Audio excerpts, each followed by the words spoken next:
గతంలో BRS party ఏ విధంగా వివరించిందో అనేక అంశాల మీద కేసీఆర్ గారు ఏ విధంగా వివరించారో అదే పందాను ప్రస్తుతమైన కాంగ్రెస్ పార్టీ ప్రభుత్వం రాష్ట్ర ముఖ్యమంత్రి గారు కూడా అదే పందాన్ని కొనసాగిస్తున్నారు. కాంగ్రెస్ పార్టీ ప్రభుత్వం కూడా అదే పందాన్ని కొనసాగిస్తున్నది.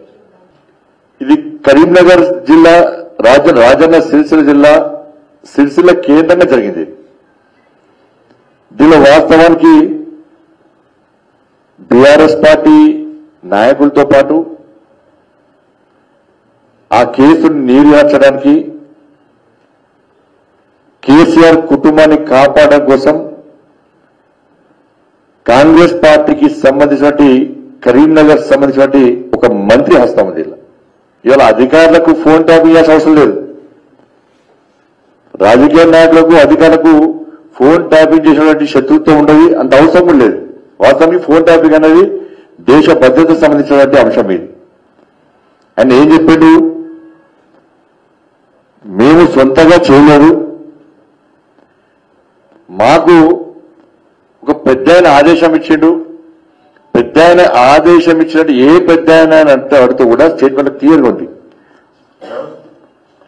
ఏం పెద్ద ఆయన అంటే కేసీఆర్ క్లియర్ గా పోలీస్ రికార్డులో ఉంది.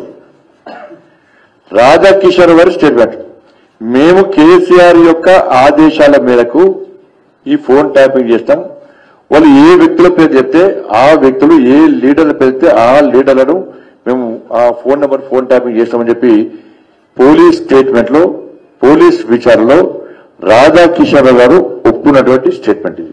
ఇది ఏ ఒక్క నేను కూడా బాధితున్నది. అలా ఫోన్ ట్యాపింగ్ లో నేను బాధితున్నే, ప్రస్తుతమైన రాష్ట్ర ముఖ్యమంత్రి రేవంత్ రెడ్డి గారు బాధితులే. ఆది నాయకత్వానికి ఈ విషయం తెలుసా? రాష్ట్ర ముఖ్యమంత్రి గారికి ఈ విషయం తెలుసా? లేదా రాష్ట్ర పార్టీ కూడా ఫోన్ ట్యాపింగ్ నిందితుడు ప్రభాకర్ రావు గారు ఇతర వ్యక్తులు ఎలా డబ్బులు మీకు చందా రూపంగా ఇచ్చిరా? ఎందుకంటే ఇవాళ కాంగ్రెస్ పార్టీ మీద అనుమానాలు వస్తున్నాయి. పూర్తిగా ఫోన్ ట్యాపింగ్ చేసి సిరిసిల్లలో నిలబెట్టిండ్రు.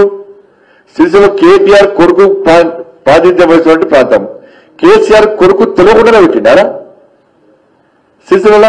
అంటే దీని ద్వారా కేసీఆర్ సంబంధం ఉంది, కేసీఆర్ కొడుకు సంబంధం ఉంది. దానిలో ఏ మనం క్లారిటీ ఫుల్, దాంట్లో ఏ మనం అనలేదు. సిరిసిల్ల కేసీఆర్ కొడుకు అడ్డా అని చెప్తాడు, నీకు తెలియకుండా ఎవరో వాళ్ళగాడ నీ కంట్రోల్లో నీ కబంధ హస్తాలు పెట్టుకున్నావు.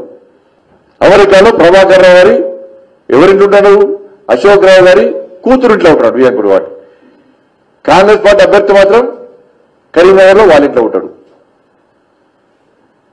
ఆయన రాడు. ఇప్పుడు ఆయనకి ఇంకో 10 సంవత్సరాలు వీధి ఉంది, రాడు. రావద్దాం కూడా ఊరుకుంటున్నారు కాంగ్రెస్ పార్టీ వాళ్ళు. కాంగ్రెస్ పార్టీ ఇచ్చే పైసలు తీసుకుంటే ఏ ఫోన్ ట్యాపింగ్ కేసులు ఇస్తామని చెప్పి భయపడే పరిస్థితి కరీంనగర్లో ఉంది. కాబట్టి ఇదంతా కూడా ఒక ప్లాన్ ప్రకారం.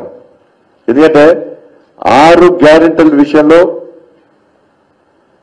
ఫోన్ ట్యాపింగ్ విషయంలో ప్రజల లోపల చాలా సీరియస్ గా చర్చ జరుగుతూ ఉన్నది.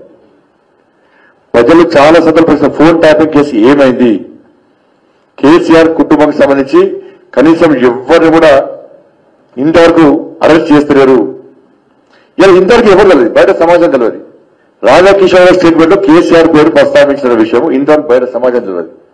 ఇవాళ ప్రభాకర్ ఇచ్చే పైసలు ఢిల్లీ వరకు ముట్టినాయంటే మంత్రి ద్వారా, మరి ఢిల్లీ నాయకులకును కేసీఆర్ కుటుంబానికి సంబంధం ఉన్నట్టే కదా.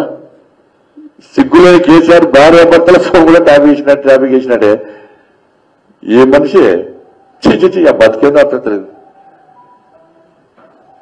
ఒక్క కేసీఆర్ అనే మూర్ఖుల వల్ల కుటుంబం వల్ల ఇంత నాశనం అయితే దాన్ని అడ్డుకొని దాని నుంచి ప్రజలను కాపాల్సిన కాంగ్రెస్ పార్టీ ప్రభుత్వం తిరిగి కేసీఆర్ తో దోస్తాన్ చేసి, కేసీఆర్ కుటుంబ సభ్యులతో దోస్తాన్ చేసి వాళ్ళకే వత్తాసు వాళ్ళకి మళ్ళీ అదే పందాన్ని కొనసాగిస్తుంటే తెలంగాణ రాష్ట్ర ప్రజలు ఏ విధంగా బతుకుతారు ఇవాళ?